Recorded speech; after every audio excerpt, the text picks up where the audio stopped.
أعوذ بالله من الشيطان الرجيم بسم الله الرحمن الرحيم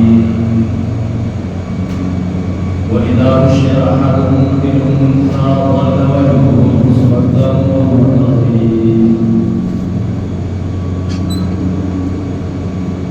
صدق الله العظيم.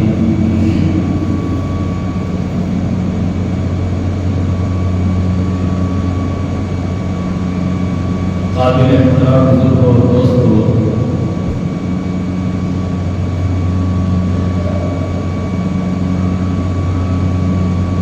آقا نامدار صلی اللہ علیہ وسلم کو اللہ تعالیٰ نے رحمت للعالمین بنا کر دنیا میں مبعوث فرمایا.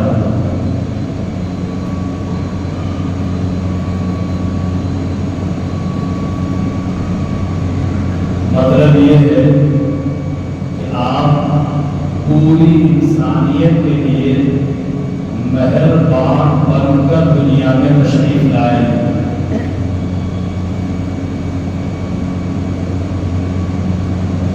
آپ نے انسانوں پر اتنی مہربانی کی ہے،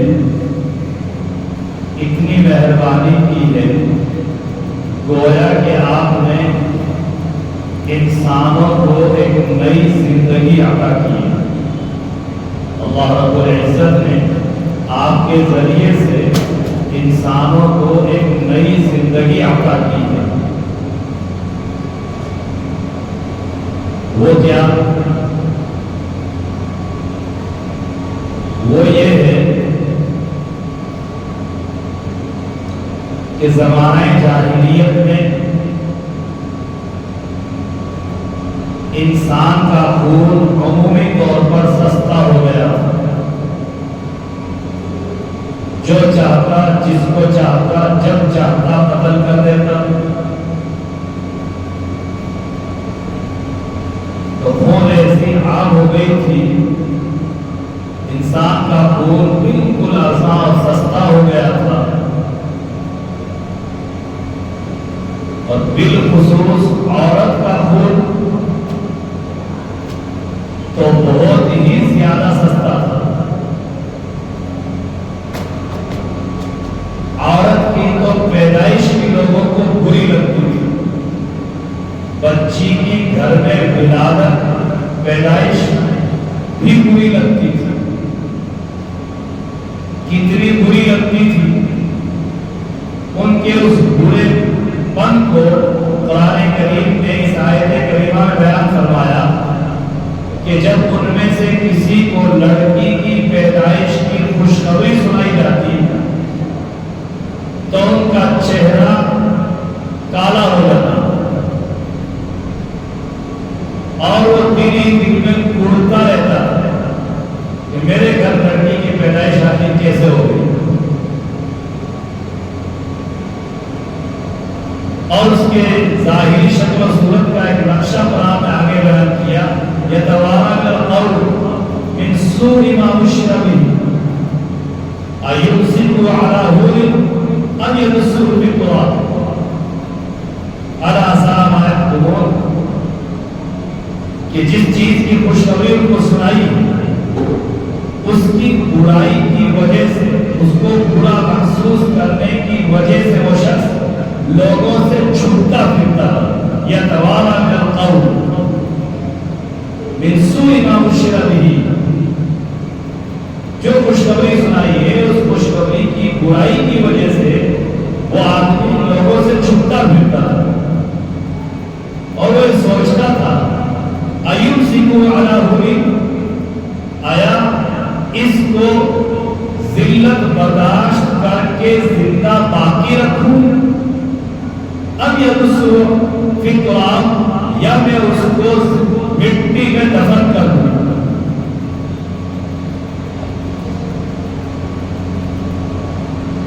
اتنا برا خیال کیا جاتا تھا لڑکی کی ولادت اور پیدائش.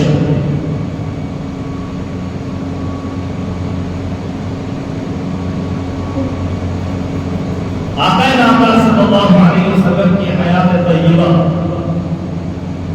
آپ کی بعثت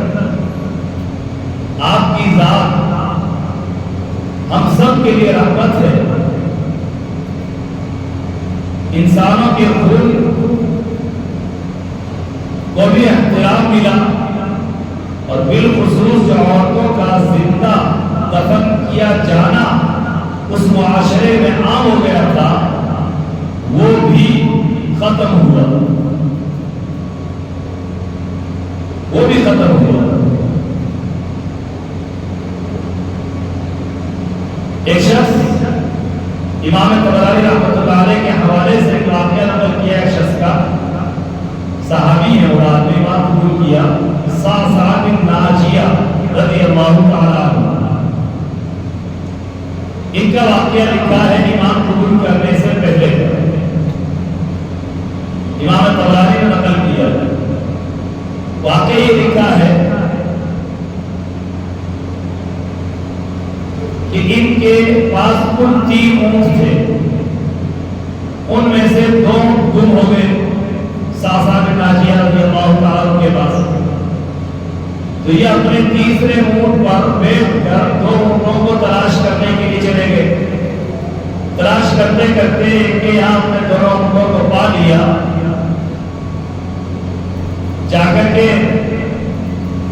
اس بڑے میاں سے کہا کہ یہ اونٹ تو میرے ہیں.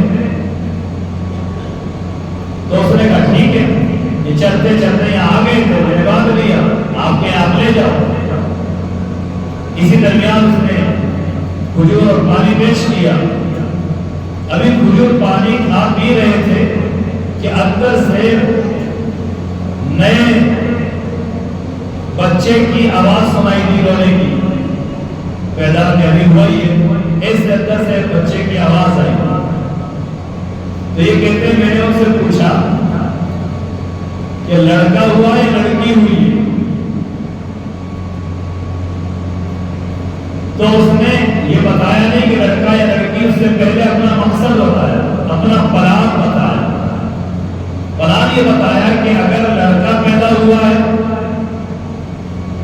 تو میں اس کو زندہ رکھوں گا, اور اگر لڑکی پیدا ہوئی ہے تو میں اس کو زندہ دفن کر دوں گا. صعصعہ رضی اللہ تعالیٰ کہتے ہیں میں نے پوچھا کہ لڑکی پیدا ہوئی ہے تو تم واقعات اس کو زندہ دفن کر دو گے؟ کہ ہاں واقعات زندہ دفن کر دو. کیوں؟ کہ داماد کے سامنے جھکنا, اس کے سامنے ذلت برداشت کرنا یہ کچھ گوارا نہیں. اس لیے میں اپنے گھر اگر لڑکی پیدا ہو رہی ہے تو اس کو زندہ ہی نہیں رکھوں گا. تو کہا اچھا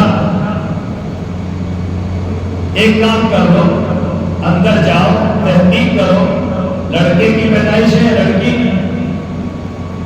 اگر لڑکی کی پیدائش ہے جو بھی ہے آ کر کے بتاؤ. آ کر کے بتایا کہ لڑکی کی پیدائش ہے. تو پھر پوچھا کہ واقعہ تم اس کو دفن کرو گے؟ کہاں زندہ دفن کرو. کہا اگر یہ لڑکی تم مجھے دے دو اور میرے 2 اونٹ جو تمہارے باڑے میں کھڑے ہو تم رکھ لو تو یہ سودا منظور ہے؟ اس نے کہا نہیں. تو پھر کہ اور تو کچھ. تو کہا اچھا میرا یہ جو تیسرا اونٹ ہے یہ بھی لے لو, پھر دے دو آپ کی لڑکی. کہا یہ پھر منظور ہے. تو 3 اونٹ لے لیے اور پھر لڑکی دے دی, اور صعصعہ نے لڑکی لے لی, لے کر کے چلے گئے. قصہ مختصر. اس کے بعد حضرت صعصعہ رضی اللہ تعالیٰ نے ان خاندانوں کو, ان فیملیوں کو تلاش کرنا شروع کیا جو اپنے گھر میں پیدا ہونے والی لڑکی کو زندہ دفن کرتے تھے.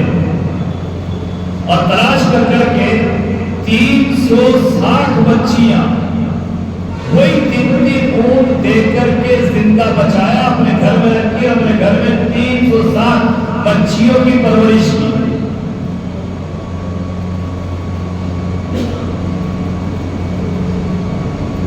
پھر آقا نامدار صلی اللہ علیہ وسلم کی بعثت ہوتی ہے, یا آپ کے دربار میں ایمان قبول کرنے کے لیے پہنچتے ہیں. ایمان قبول کرنے کے بعد آقا نامدار صلی اللہ علیہ وسلم سے عرض کرتے ہیں اے اللہ بات بتاؤ، زمانے جاہلیت کی نیکی کا ثواب اللہ ہمیں دیں گے یا نہیں؟ اللہ کے حبیب صلی اللہ علیہ وسلم نے اس سے پوچھا کہ تم نے زمانے جاہلیت میں کیا نیکی کی ہے؟ تو پھر انہوں نے اپنا یہ واقعہ سنایا کہ میں نے اس طرح 360 بچیوں کی زندگی بچائی ہے، میرے آنگن میں 360 بچیوں نے پرورش پائی ہے، یہ میں نے ایک نیکی کی ہے۔ اللہ کے حبیب صلی اللہ علیہ وسلم نے جیسے ہی حضرت ساسا کی زبانی یہ پورا واقعہ سنا، آپ کا چہرہ رنگ بدل ہو گیا، تر تر آپ کی آنکھوں سے آنسو جاری ہو گئے، اور روتے ہوئے آپ صلی اللہ علیہ وسلم نے جواب دیا کہ ساسا، تیری زمانے جاہلیت کی نیکی کا بدلہ ہی تو یہ ہے کہ اللہ نے تجھے ایمان کی دولت سے نواز دیا، ورنہ بہت سارے لوگ ہیں جو ایمان قبول نہیں کر لیں۔ تجھے ایمان کی نعمت ملی ہے، یہ تیری نیکی کا صدقہ ہے جو اللہ نے تجھے دنیا میں دیا ہے، اور آخرت میں تجھے اس پر اللہ کیا نواز دے گا وہ اللہ ہی بہتر جانتا ہے۔ بہرحال اس طرح سے حضرت ساسا رضی اللہ تعالیٰ عنہ نے زندہ دفن کی جانے والی لڑکیوں کی زندگی بچائی، اور اللہ کے دربار سے دنیا ہی میں اللہ کے حبیب کی زبانی آپ کے ارشاد کے مطابق ایمان کی دولت سے بہراور ہوئے۔ بزرگوں اور دوستوں، آج کا دور بھی اگر یوں کہہ دیا جائے کہ زمانہ جاہلیت کا دور لوٹ آیا ہے تو کوئی مبالغہ نہیں ہوگا۔ آج کتنے گھر ہیں، آج کتنے افراد ہیں جب ان کو ان کے گھر لڑکی کے پیدائش کی خبر ملتی ہے تو بجائے خوشی کے غمی منانے لگتے ہیں، ان کی چہرے کی کھلکھلاہٹ مرجھاہٹ میں بدل جاتی ہے، پریشانی میں بدل جاتی ہے، نیندیں اڑنے لگتی ہیں۔ کیوں؟ اس لیے کہ ابھی اللہ کا شکر اپنے علاقے میں تو نوبت اتنی نہیں آئی ہے، لیکن آہستہ آہستہ آ جائے گی کیونکہ شروعات ہو چکی ہے۔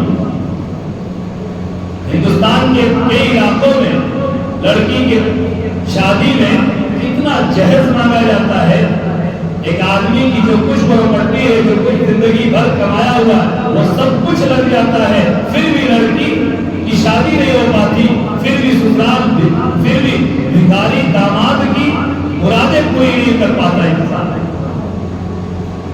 ایسے حالات ہمارے ملک میں عجیب و غریب ہیں، بیان نہیں کیے جا سکتے۔ خود ہمارے ساتھ ایک ساتھی ہے، ہاپوڑ کا رہنے والا، ہمارے ساتھ پڑھتا رہا ہاپوڑ میں، تو اس کی اس وقت میں شادی ہو گئی، ایک بچی پیدا ہوئی، بچی جس دن پیدا ہوئی اسی دن اس سے اگلے دن اس نے ڈاک خانے میں جا کر کے بچی کے نام کا کھاتا کھلوایا اور روز کے 50 روپے جمع کرنے شروع کیے، اور خود نے اس نے بتایا کہ میں ایسا کیسے کیوں کیا کہ آج سے جو جمع کرنا شروع کروں گا تو یہ جب 20 سال کی 22 سال کی ہوگی اس دن جب میں شادی کروں گا تو کہیں جا کر کے میں اپنے داماد کی مرادیں پوری کر پاؤں گا، اور ہو سکتا ہے کہ پھر بھی نہ ہو پائے۔ اس طرح لڑکیوں کی شادی اس زمانے میں مشکل ترین ہوتی چلی جا رہی ہے، جس کی وجہ سے ہاسپٹلوں میں آپ نے نعرے پڑے ہیں تو دیواروں پر بیٹی بچاؤ کے نعرے جو کیوں؟ اس لیے کہ جو پتہ چل جاتا ہے کہ پیٹ میں لڑکی ہے تو ولادت سے پہلے اس کو ختم کرنے کی کوششیں کی جاتی ہیں۔ عجیب و غریب ایک ظلم ہوتا ہے۔ بزرگوں اور دوستوں، یہ لڑکیوں پر ظلم کیوں آج ہمارے زمانے میں؟ اس لیے اس زمانے والی آر تو نہیں ہے، لیکن آر یہ ہے کہ لڑکی کی شادی مشکل ہے، اور وہ آج اس زمانے میں ہوتا چلا جا رہا ہے۔ عجیب و غریب لڑکی کی شادی مشکل بنتی چلی جا رہی ہے۔ لڑکی کے گھر کھانا آدمی بلا رہا 10 آدمیوں کو، اور آ رہے 200 250، آ رہے پتہ نہیں کتنے براتیں آ رہی ہے، جہیز کی تیاری چل رہی ہے، سارے رشتے خاندان کو جمع کرنا پڑ رہا ہے، یہ سب کچھ ہو رہا ہے، ایک آدمی کی ساری کمائی اگر 2-4 لڑکیاں ہو گئی تو اس کی ساری زندگی 2-4 بچیوں کے رخصت کرنے اور پھر ان کے سارے پائرہ اڑانے کی شکل ادا کرنے ہی میں پوری ہو جاتی ہے، لیکن بچیوں کا حق ادا نہیں ہو پاتا اور داماد کی خوشنودی حاصل نہیں کر پاتا۔ آقا نامدار صلی اللہ علیہ وسلم کی جب زندگی دیکھتے ہیں تو آپ نے خطرے پہ شادیاں کی ہیں، آپ نے کبھی کسی شادی میں کوئی بارات اپنے سسرال لے جا کر کے ان کو پریشان نہیں کیا۔ آپ نے اپنی بچی کی شادی کی ہے، کوئی آپ نے بارات نہیں بلائی ہے۔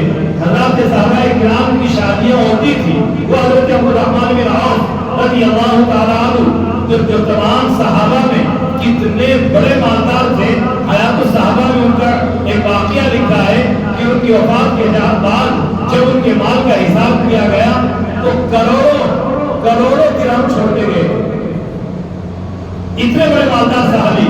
لیکن جب مدینہ میں ان کی شادی ہوتی ہے تو شادی کے بعد دوسرے تیسرے دن اللہ کے نبی علیہ السلام سے ملاقات ہوتی ہے تو پوچھتے اللہ کے نبی کی آواز عبدالرحمن یہ زرد کلر کس بات کا، یہ زرد کلر کس بات کا، کیا شادی کر لی ہے کیا؟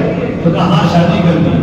اللہ کے حبیب صلی اللہ علیہ وسلم کو بھی وہ عاشقان رسول اپنے شادی میں نہیں بلا رہے، ولیمہ کرتے تھے لیکن دوسرے کے گھر اپنے مہمانوں کو دوسروں کے گھر لے جا کر کے گوشت کبھی نہیں بنایا کرتے تھے۔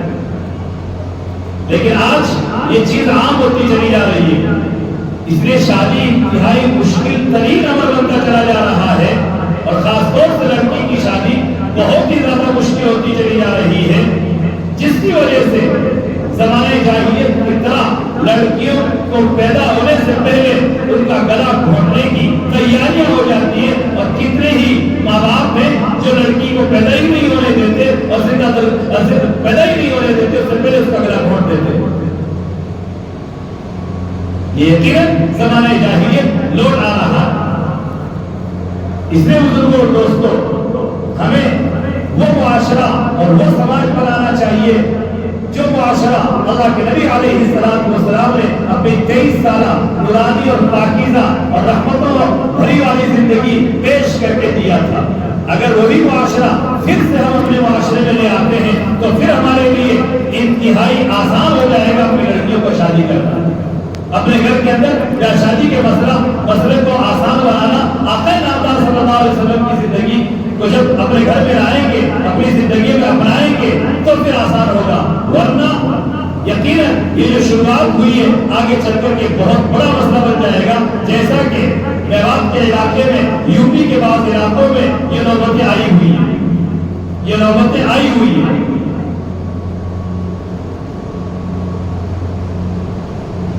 عجیب و غریب واقعات ہیں۔ ہمارے پاس ایک یوپی کا طالب علم پڑھتا تھا، فارغ ہو چکا، آج تقریباً اس کی عمر 27 یا 28 سال ہے، لیکن اور اس کی بہن اس سے بڑی ہے، ابھی تک اس کی بہن کا رشتہ نہیں ہوا۔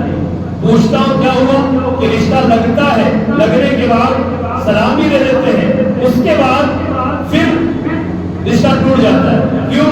کہ وہ پہلے کہتے ہیں کہ ہمیں 8 لاکھ یا 10 لاکھ والی گاڑی چاہیے، بجنور ضلع کا واقعہ۔ اس طریقے سے جہیز کی مانگیں بڑھتی چلی جا رہی ہے، اس طریقے سے عجیب و غریب اخراجات لڑکی کی شادی کے بڑھتے چلے جا رہے ہیں، جس کی وجہ سے لڑکی کی ولادت کو ہی مرہون سمجھا جانے لگتا ہے۔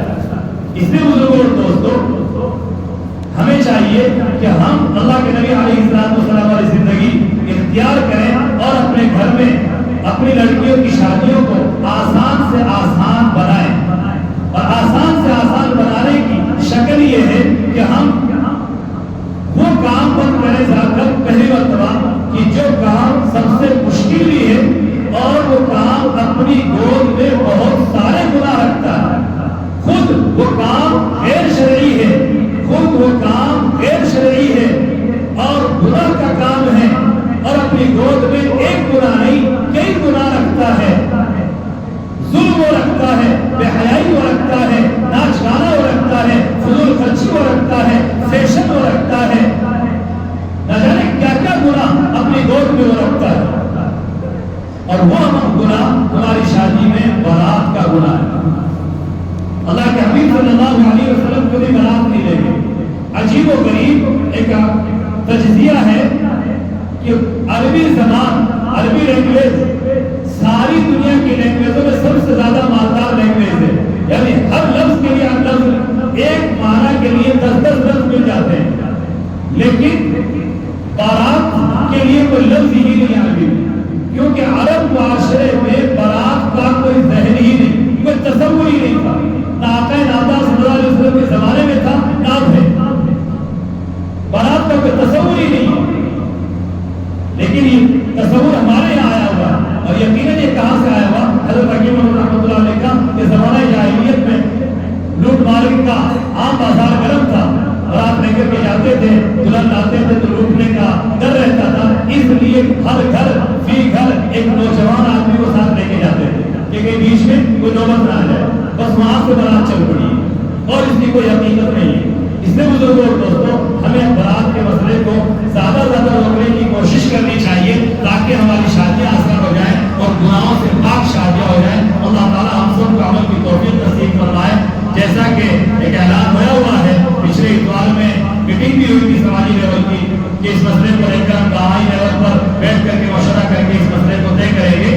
تو آج جیسا کہ قتل عباس کا یہ مشورے کا اعلان لکھا ہوا ہے اور بات پھیلائی ہوئی ہے، چلائی ہوئی ہے کہ نماز کے بعد بیٹھ کر کے یہی بیٹھ کر کے مشورہ کریں گے. لہٰذا سنت نوافل کے بعد سارے لوگ بیٹھ کر کے مشورہ کریں کہ ہمیں یہ کام کس طریقے سے کنٹرول میں لینا ہے، اس کی کیا شکل بنائی جائے، بالکل بند کیا جائے، کیا اور کوئی شکل سوچی جائے. جو بھی ہو سکے سارے مل بیٹھ کر کے اس بات کو طے کرنے کی کوشش کریں. اللہ تعالیٰ ہم سب کو عمل کی توفیق نصیب فرمائے.